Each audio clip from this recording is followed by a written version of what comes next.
Welcome back, y'all, to Kill, Grill, Eat, and Repeat. Let's talk about filleting. I use both methods, an electric knife and a traditional fillet knife.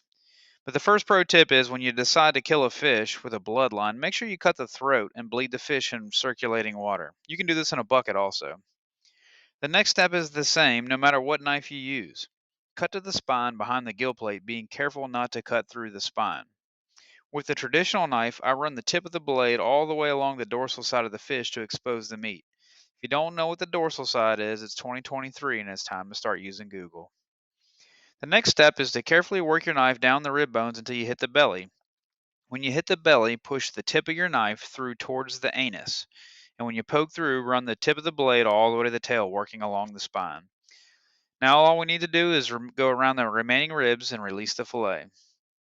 Once you got the fillet off of the fish, I like to remove the skin. To do that, apply pressure down towards the cutting board and just pull. If your knife is sharp, it will go right down through the skin. If your knife's not sharp, you'll know immediately. Once you get the fillet released, for fish that have a bloodline, you're going to want to remove the rest of that red bloodline before you cook. I'll show you this next step in another cooking video, but today we're here to talk about fillets. Now we're going to use the electric knife. I love this thing, especially when I have a lot of fish to cut up. The same initial cut behind the gill plate, but this time we're going to run the blade down the spine, cutting through the rib cage all the way to the tail. It should cut on its own. No need to force the blade. Let the blade do the work. Now we're going to flip the fillet and remove the skin. It's quick and easy.